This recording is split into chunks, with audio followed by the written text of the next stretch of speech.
আসসালামু আলাইকুম। দেওয়া আছে একটি বই 10% ক্ষতিতে বিক্রি করা হলো।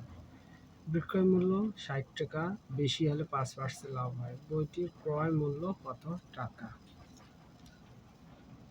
আচ্ছা,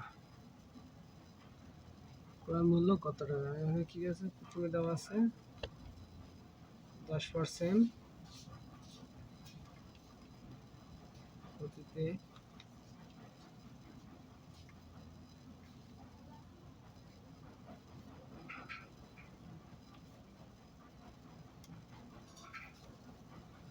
10% ক্ষতিতে বিক্রি করা হলে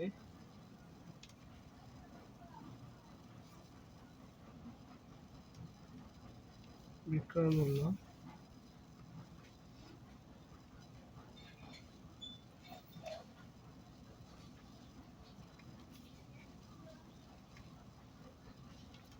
নব্বই টাকা।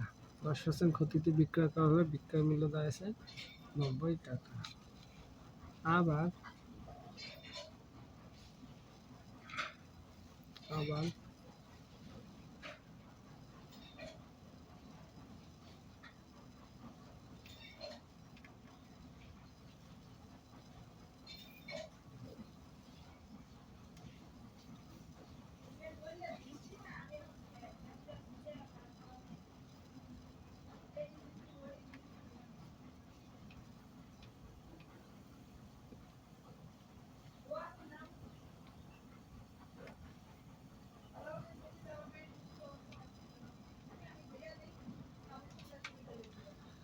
আবার 5% লাভে বিক্রি করা হলে বিক্রয় মূল্য দাঁড়াচ্ছে কত?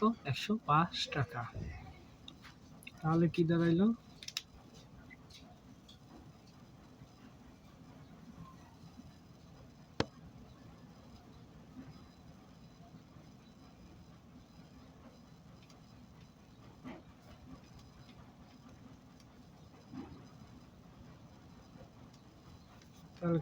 দুই বিক্রয় মূল্যের পার্থক্য দাঁড়াইলো কত?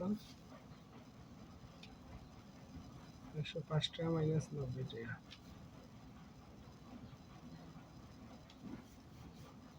সমান দাঁড়াইলো কত? 15 টাকা।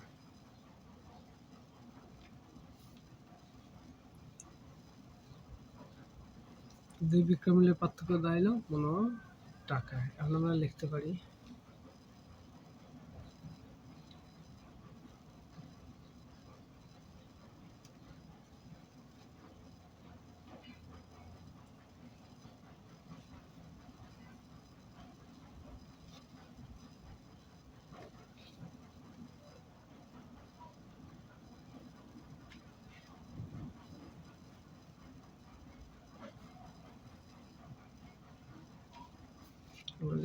বিক্রয় মূল্য 15 টাকা বেশি হলে ক্রয় মূল্য 100 টাকা। অতএব বিক্রয় মূল্য 1 টাকা বেশি হলে ক্রয় মূল্য কত? 15 টাকা বেশি হলে 100 টাকা। তাহলে 1 টাকা বেশি মূল্য হলে কম, তাহলে কি হবে? ভাগ। অতএব বিক্রয় মূল্য 60 টাকা বেশি হলে ক্রয় মূল্য কি হবে? বাড়বে। তাহলে কি হবে? 100 গুণন 60 আর নিচে থাকলো 15 টাকা। তো কি হবে? এখানে হবে 4 15 60 আর 4 100 400 টাকা। তাহলে অ্যান্সার আমাকে দাঁড়াইলো কত? 400 টাকা। এটাই অ্যান্সার।